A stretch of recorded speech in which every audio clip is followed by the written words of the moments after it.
Hey coders, welcome to another tutorial with Coding Shooting with NJ. So today we are going to learn to automatically log out an inactive user. So a user who is basically logged into the website or web application, but for some reason that user hasn't performed any activity for a while, let's say for 15 minutes or so. So if that is the case, we want to automatically log out that user. This is a very handy, in-demand and sought-after activity nowadays because it has profound implication on the security of a website and user account. Some of user accounts such as bank account contain very critical information about the user, and if somehow it gets in some wrong hands, it can be very damaging not only for the user but also for the business with whom the user has this account. So for these kind of applications, user activity is continuously monitored, and if at certain point it is felt that the user hasn't been active for a certain time, then the user gets automatically logged out so that all the session data, if there is any, or the cookies gets destroyed safely and it cannot be used by any intruder. So the question is, how can we track user activities without being intrusive? Well, turns out it's not so difficult. In fact, it's very interesting from the programming point of view. So to give you the taste of what we are going to build today, let me walk you through this demo of this project. So here I have this landing page where I can fill in my username and password with which I am registered with the website. I can put anything because I haven't actually implemented the backend.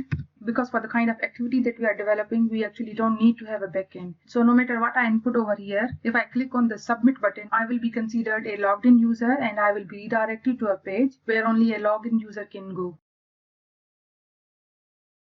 So this is the page where you get redirected to only if you are an authenticated logged in user. Now, as long as I perform any activity on this page, I will be considered an active user. But the moment I stop doing any activities, such as moving the mouse or pressing any key, I will be considered an inactive user. So first I will be given a warning that I'm about to be logged out.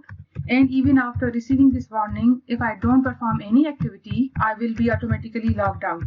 So while talking, I have been continuously pressing the keys and moving the cursor so that I don't get logged out. And now I'm going to stop performing any activity so that we can see the warning sign.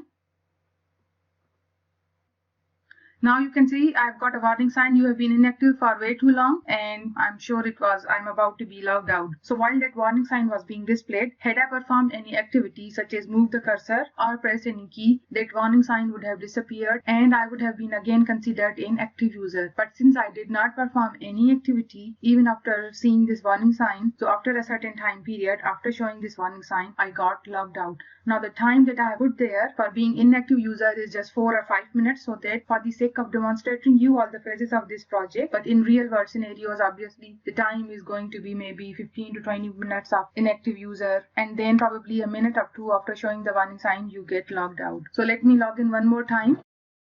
So here I'm stopping any activity. I'll see a warning sign message and then I'll move the cursor around, and the moment I move the cursor around, the warning sign disappeared and again I'm considered a logged in user. Now again it appeared because I was again inactive. When the warning sign appeared, I again moved the cursor around and as a result that warning sign disappeared. But if I don't perform any activity, I will be logged out after probably 4 seconds of displaying this message. So this is all what we are going to implement today, and since this whole logic is defined in the front end, therefore there is no back end, and I put this login form just so we have something on the browser to see. Okay, so now let's get started with coding shooting. So in the project folder, which I've opened with the Visual Studio Code Editor, there are 3 files: index.html file, script.js file, and style.cs file. The script.js file is empty because this is where all the logic that we are going to define is going to go over here. And since we are going to define this logic together, so that's why it's empty. However, index.html, since it's a very basic HTML file which consists of a h1 tag and then a form, and this form is just for kind of decoration purposes because we aren't actually sending any form to any backend or anything. All we were interested in was this button that we can click and the JavaScript logic gets triggered. So we have attached our style file with our index.html file by using this link tag, and we have also linked our JavaScript file with this index.html file as well. And if we open this index.html file in the browser using live server, so this is exactly how it looks, just like our demo project. So this was our demo project. So our demo is running on port number 5500, and the one that we are building is running on port 5501. So if we click on this demo project, we get redirected over here. So that reminds me we have to have this file created as well. However, if we click on the one that we are right now building, nothing happens because we haven't defined any logic in the JavaScript file. So first let me go and create the second file as well, where we are going to be redirected to, and then we will continue from there.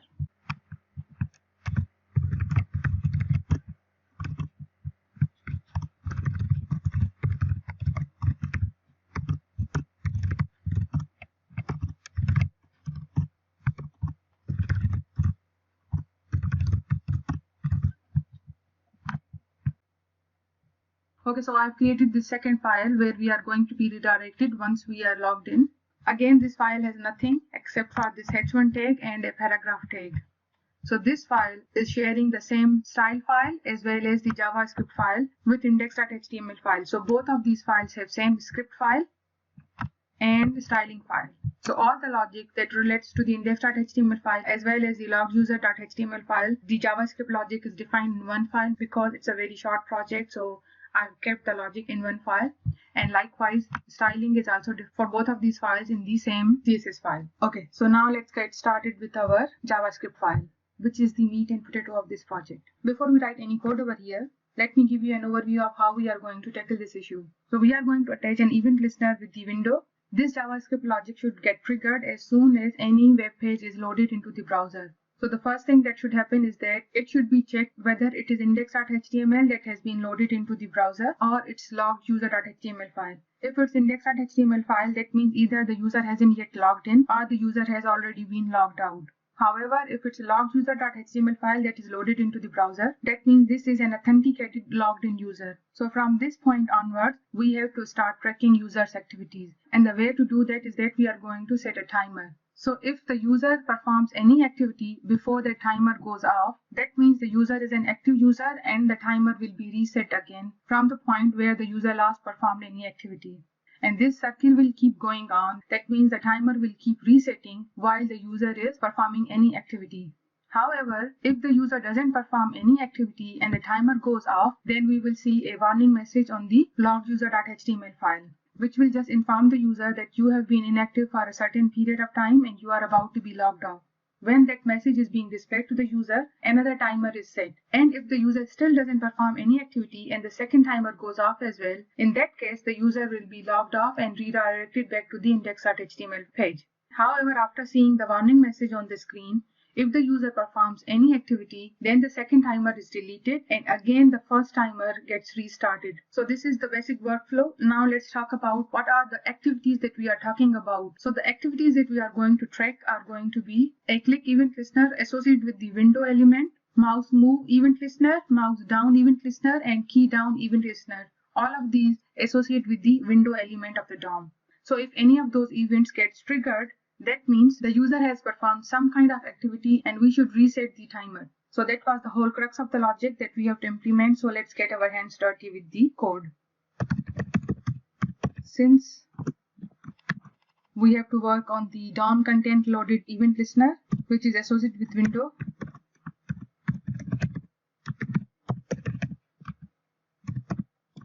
and we have to define the logic in this arrow function. So this event listener is going to consist of two parts. We have to detect which HTML page is loaded into the memory. For that, we are going to say if window.location.pathname equals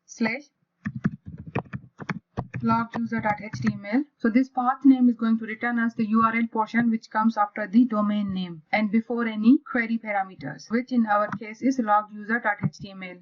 So if this is the path name, that means we are a logged user. However, if that is not the case, that means we are on index.html page. So we don't need to check over here if the path name is /index.html because we only have two files. So if we are not on loguser.html file, then we are definitely on index.html file. So the logic for index.html file is going to be defined over here. So let's start with the index.html file. On our index.html file, we have a submit button. So we have to get a reference to that submit button.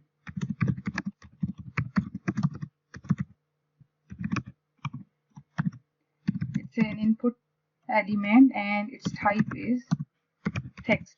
Or it's not text, it's submit. So we have three input buttons on our form. One is type text, another is type password, and this button is type submit. So we are interested in that submit button. So now we have a reference to our submit button through this submit variable. And now we have to define an event listener for that submit button, and it's going to be click. And the second parameter is the arrow function, which is the event listener, basically the function which gets executed when this button is clicked. So over here, just 2 lines of code. First thing is, let's pass the event which got triggered. So prevent default. This is important because this submit button is part of form. So if the button is clicked, the form will try to submit by redirecting the user to the file which is defined in the action attribute of the form. So even though we haven't defined any action attribute for the form, yet it will try to submit, and basically it doesn't find where to go. It will come back to same index.html file. So what that will do is that it will refresh the index.html page. We don't want to refresh index.html page because that means we will again come back to the same point, and we will be in a kind of a loop from where we won't be able to get out. So we have to prevent this default, and then we have to redirect the user ourselves to loguser.html file. Because clicking on this submit button over here, so we have to pretend that over here a request is sent to the server.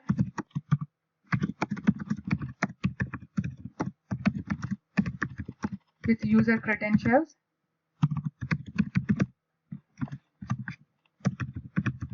Server has authenticated the user. So next we have to perform the rest of the activity. That means now we can redirect the user to the loguser.html page because it has been confirmed by the server that this is an authenticated user. So to redirect the user to another page, we are going to use window.location objects href attribute and redirect it to loguser.html. So this is the submit button's logic. However, we have to define some more logic over here, but I'm not defining this logic yet because at the moment there doesn't seem to be any reason for defining any further logic over here. As soon as it becomes clear what we need to define over here, we will revisit and define the further logic. In the meantime, let's go up to the if portion and define the logic over there. Now if we are in this if portion, that means we are already a logged in user. Now we have to set the timer. So to set the timer, and since we need to reset these timers and delete these timers, that means we need to have some kind of references to those timers as well. We are going to set the timers with setTimeout method defined in the JavaScript, and luckily that setTimeout method always returns us an ID that we can use if we want to. So what I'm going to do is that I'm going to the top and defining some global variables. So warning timeout ID. So in this variable, I'm going to store the ID which I will get once I set the warning timer. But since I don't have any ID in the beginning, so I'm going to initialize it with undefined. We need to have another variable where we can store the ID which is going to be returned by the second timer method. So I'm going to give it name logout timeout ID. And let's initialize it with undefined as well. While we are here, let's define the list of events which we will be tracking as well. So I'm defining those events in an array. Click event, mouse move event, mouse down event, and key down event. Now let's go back to the if portion of our DOM content loaded event listener. Now since we have already figured out that we are in the loguser.html page, so that means now we have to set the warning timer. And to set a timer, we are going to call a function setTimeout which takes 2 parameters. The first one is going to be the callback function which will be executed once this timer goes off, and the second is going to be the time after which this timer is supposed to go off. So for the callback function, I'm going to call my callback function call timeout func, and the time that I'm going to set is 5000 milliseconds, which means 5 seconds. So if we are on loguser.html page and for the past 5 seconds no activity has been performed, then this set timeout will go off, and as a result this function will be executed. But when this set timeout function is defined, then it returns us an ID. So we are going to store this ID in warning timeout ID variable. Okay, now our timer is set. Now our warning timer is already ticking, but we haven't yet defined any event listeners for these events, because within the body of these event listeners we will figure out that one of these events have been performed. So therefore this warning timer should be reset. So therefore let's loop through all those events and associate same event listener with all of those events, because those event listeners will do nothing but reset this warning timer. So events dot for each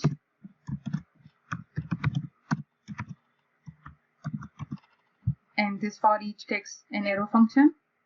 We are passing one event at a time to this for each, and that event is being referred with a variable name event. So now we are going to attach an event listener with this one. Again, that event is supposed to be defined on window object, because on window there can be multiple HTML elements and we want to basically track the whole window. If any movement occurs anywhere on the window, this warning timer should get reset. So therefore window dot add event listener. So the event is what we get from the for each loop, and the event listener is going to be the same for all of them. So let's define through an arrow function. In fact, let's define it outside this. So let's give it a reference event handler. So we are going to define it as a separate function because we don't want to mess up the code. So far we have defined references to two functions which we have yet to define. The first one is event handler, and the second one was, where was it? This call timeout function. So let's go down. Okay, so we are starting with call timeout function. Since this call timeout function is associated with the warning timer, so if this function is executing, that means the first timer has already went off. That means the user has been inactive for 5 seconds. And now we have to give a warning to the user that you have been inactive for a certain time. If you didn't perform any more activities, you are going to be logged out. So we have to create a div element which we will attach to the body of our loguser.html file.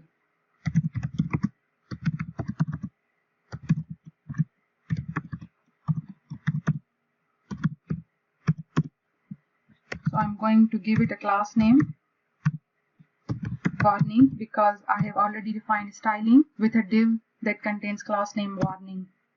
Now define its text contents. You have been inactive for some time now, and now you are being redirected. You are being logged out. Now we have to attach this warning sign as a first child to the body element. So let's go up and get a reference to the body HTML element.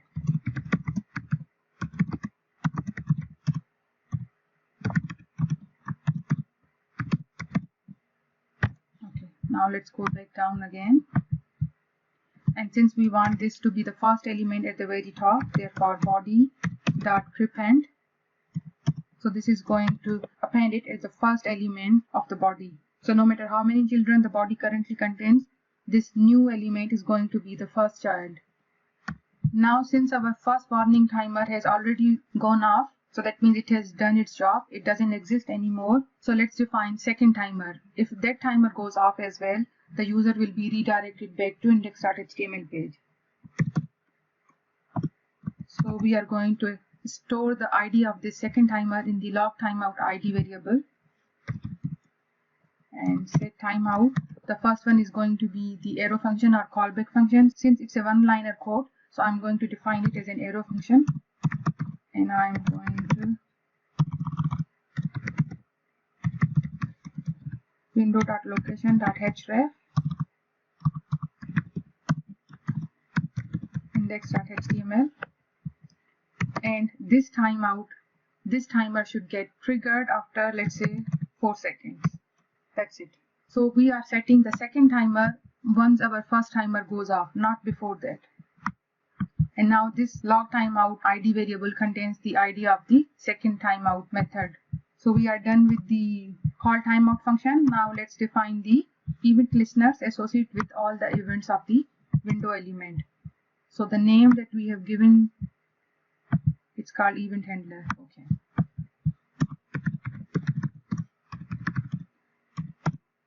So now let's define this event listener. Now when this event handler is executed, we could be in a state where the first timer is yet to go off, or we could be in a state where the first timer has already gone off and the second timer is ticking. So first of all, we have to make sure that which timer is currently set.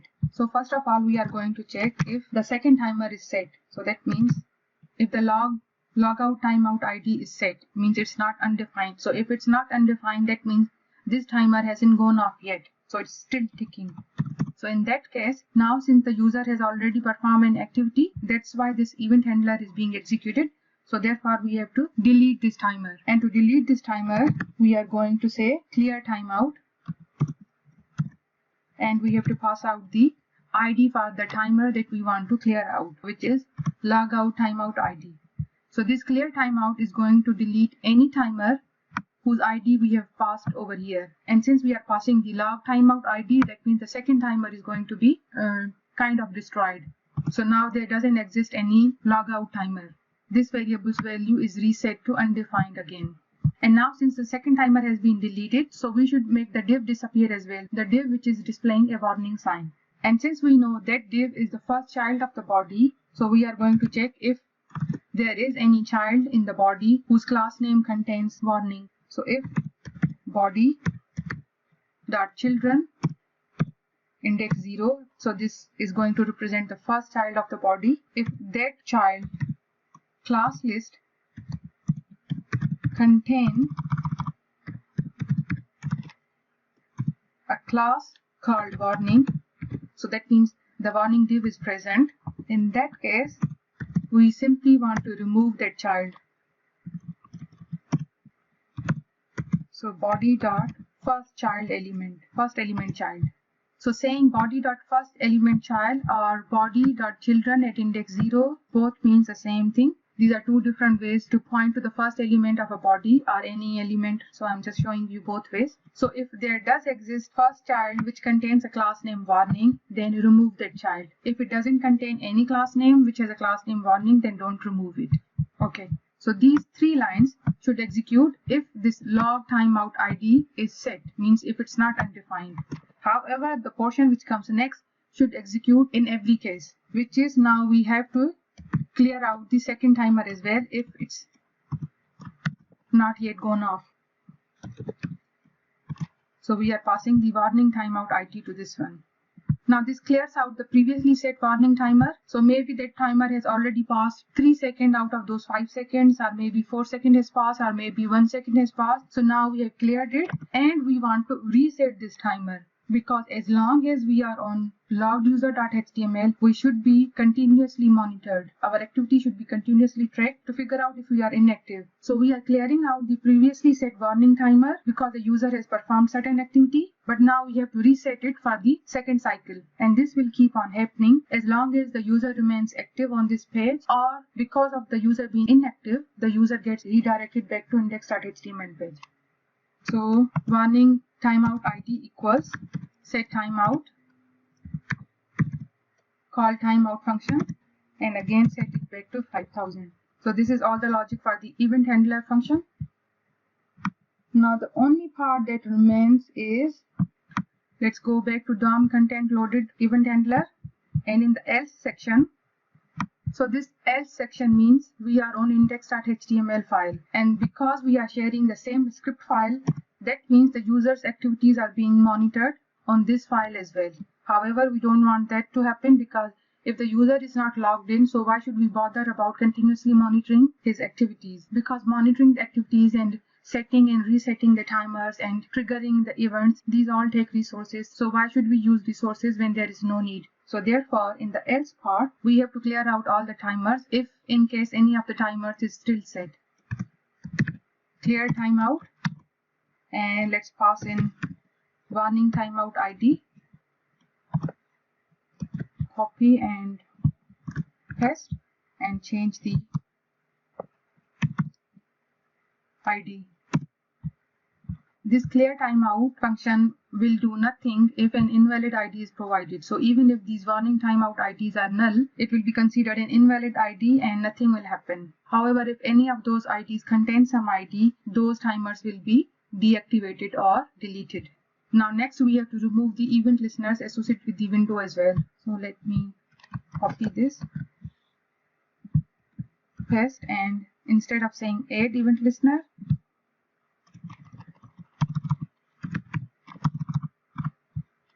we have to copy this whole for each part, paste, and instead of adding an event listener, remove an event listener. So that's it. I hope we haven't made any mistake and we are done with our logic. Now time to verify. So let's open this with live server.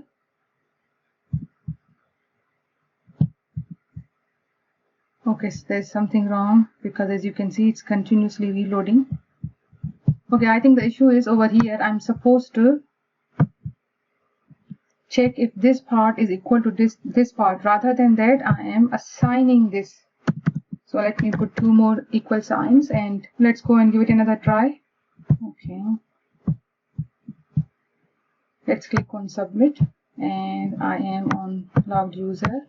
So I am continuously moving my cursor and pressing the keys until the 5 seconds have passed. So in order to check that no timer is being set while I'm being active. So I think it's been more than 5 seconds. Now let's stay inactive.